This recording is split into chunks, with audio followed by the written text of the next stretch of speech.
All right, let's dive in. Today we're tackling Albert Camus and his ideas about the absurd.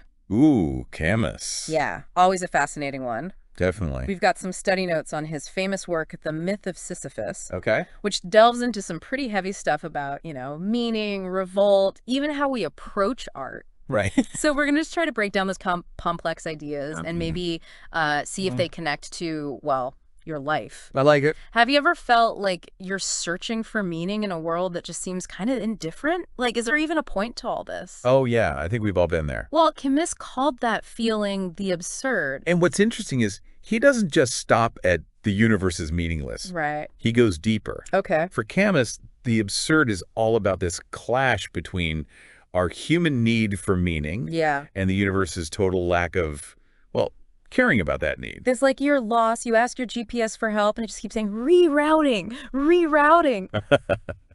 Perfect analogy. Yet you're like, hello, I need some actual guidance here. Exactly. Yeah. And to show this, Camus uses that image of Sisyphus. Oh, yeah, the guy pushing the boulder up the hill forever. Yep.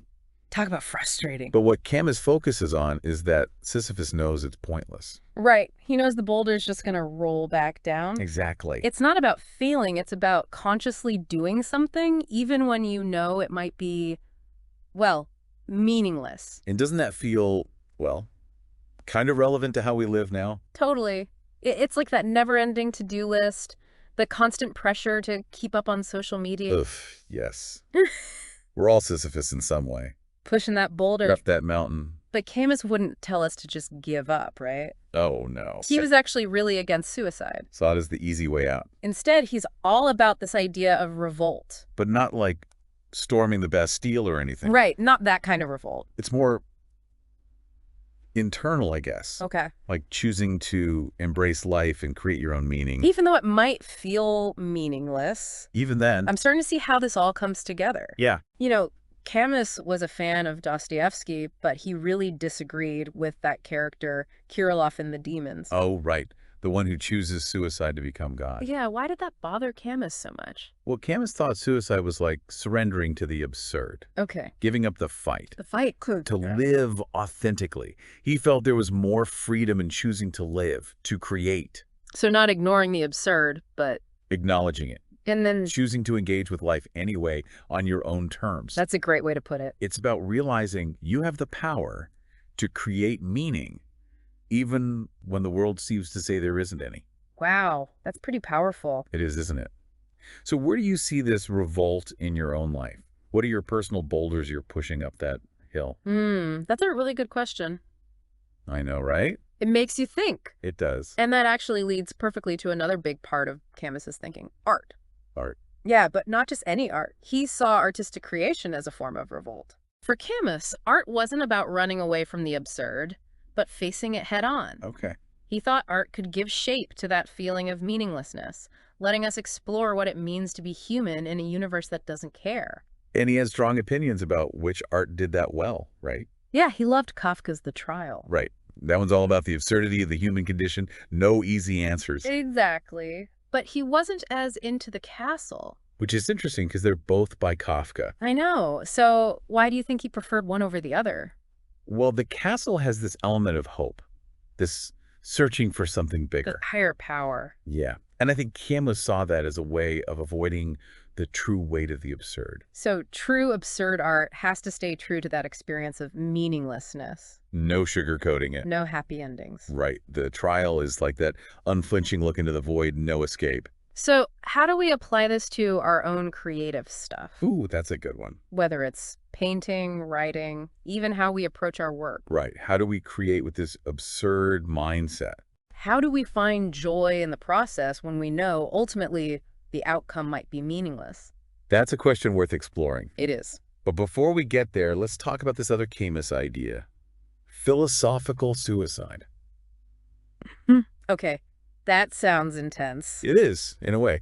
Don't worry, it's not about, like, actual suicide. Okay, good. It's more about surrendering your freedom to think for yourself. Oh, I see. Giving in to any system that claims it has all the answers, that tries to hand you a prepackaged meaning for life. Like, stop thinking, just believe this. Exactly. And that's like everywhere these days. Right. So many ideologies, all fighting for your attention. Telling you what's right, what's wrong. And Camus was very critical of this, even within existentialism. Really? I thought existentialism was all about, like, freedom. It is, in a way.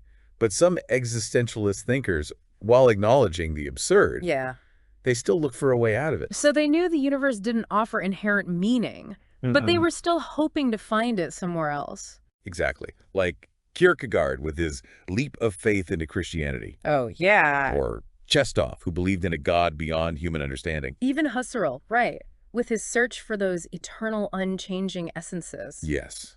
All trying to ground meaning in something outside the absurd. But Camus saw this as another form of, well, avoidance. Exactly.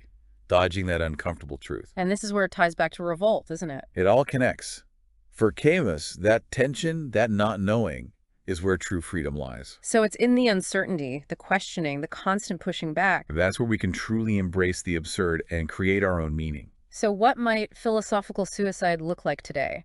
What are those tempting ideologies that make us give up thinking for ourselves? Well, anything that promises easy answers in a world that's inherently complex. Okay.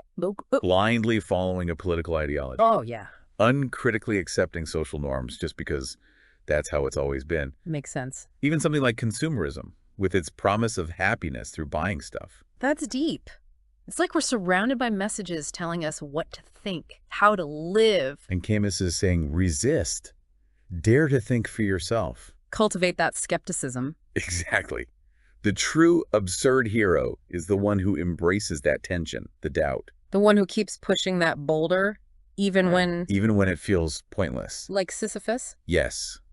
Remember him. He's not just some tragic figure. He's like a symbol of defiance in a way. He's the one who keeps going, despite it all. And that brings us back to art, doesn't it? It always comes back to art. Camus believed that creating art wasn't just about expressing the absurd. It was about living it.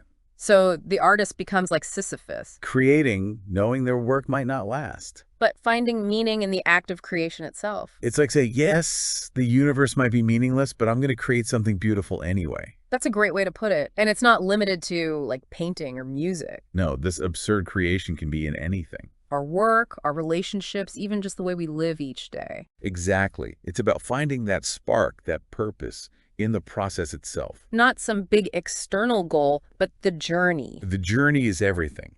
But here's something that might seem contradictory. Camus actually believed that recognizing the absurd can lead to joy. Wait, how does that work? Confronting meaninglessness leads to joy. It sounds strange, I know, but think about it. Okay. When we let go of the need to find meaning in a universe that might not have it, we free ourselves from a huge burden. We can just be. In a way, yes, we can embrace the present moment. Find beauty in things that don't last. And create our own values without feeling pressure to conform. So it's like finding freedom in the lack of certainty. Exactly. And that liberation opens the door to a more authentic, more passionate way of living. So it's not about nihilism or despair. Not at all. It's more like a yes to life, even with all its absurdity. A resounding yes. And to show this, Camus uses another fascinating figure, Don Juan. Don Juan, the legendary lover. That's the one. For Camus, he embodies this absurd joy. Okay, I'm intrigued. He's not looking for eternal love or some grand purpose in his, well, romantic pursuits. He's just living in the moment. Savoring each encounter, knowing it won't last, finding beauty in that impermanence. Embracing the bittersweet nature of life. Beautifully put. And for Camus, that awareness of our limits, of the fact that nothing lasts forever, that's what makes our experiences more intense, more meaningful. So how do we apply this Don Juan-esque approach to our own lives? How do we find that absurd joy in a world that can feel so overwhelming? That's a great question, and one that will lead us into the final part of our deep dive. Okay, I'm ready. But before we do, let's take a moment to recap what we've covered so far about Camus and the absurd. So we've talked about the absurd, this idea of revolt, the role of art, even philosophical suicide. Right, a lot to unpack. But how do we actually live with this awareness of the absurd? Yeah, it's easy to get caught up in the theory, but how do we put it into practice? And that's the great thing about Camus. He doesn't just leave us hanging. He gives us something to work with. Exactly. He offers some practical, well, maybe challenging, but practical ways to approach life in light of the absurd. Okay, so less theory, more action. I like it. So first, Camus talks about the quantity of experiences. Quantity, like how much we experience. Yeah, it goes back to that Don Juan idea, remember? Oh, right. Living life to the fullest, kind of. Exactly. Yeah. Actively seeking out new things, knowing that each experience is, well, temporary. So not just going through the motions, but really engaging with life, trying new things, pushing our boundaries. Even in small ways, yeah. Like traveling to a new place or Trying new food, having a deep conversation with a stranger or... picking up a new hobby. It's like collecting moments, not things. Perfect. Instead of focusing on possessions or achievements, it's about enriching our lives with experiences. Love that. And this ties into Camus' second point, passion. Okay, so it's not enough to just have these experiences. Right, we need to bring intensity to them. Really engage with them. Passion is a form of revolt for Camus. Interesting. It's about pouring ourselves into our pursuits, whether it's work, relationships, art, even hobbies. So finding what lights us up and going after it wholeheartedly. Exactly. And it doesn't have to be tied to some big, grand purpose. Right, like the passion of a craftsman for his work or a musician lost in their music. Exactly. It's about finding those things that make us feel truly alive and giving ourselves over to them fully. I'm really digging this. Good. But there's one more piece. Awareness of death. Right, now that one's a little harder to connect to joy. I know, right? Yeah. But Camus actually argued that recognizing our own mortality can be incredibly liberating. Liberating? How so? Well, when we accept that our time is limited, Yeah.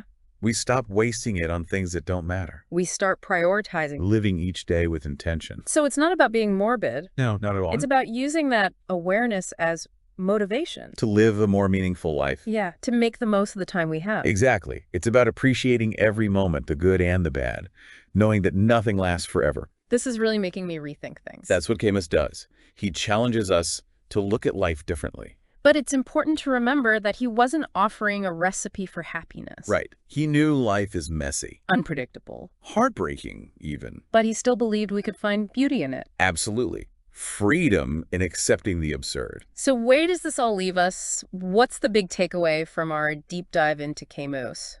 Camus believed that accepting the absurd wasn't about giving up or despair. Okay. It was about a joyful, fierce embrace of life on our own terms. Embracing the tension, the doubt. Finding your own meaning in a universe that might not offer any. Pushing that boulder up the hill knowing it might roll back down. But finding triumph in the pushing itself. It's about finding freedom in the face of the absurd. That's Camus in a nutshell. So as we wrap up, we leave you with this. What are your boulders? Where do you find opportunities for revolt, for passion, for that absurd creation? What does it mean to live a life that embraces the freedom and, yes, the joy of the absurd? Keep exploring, keep questioning, and as always, happy deep diving.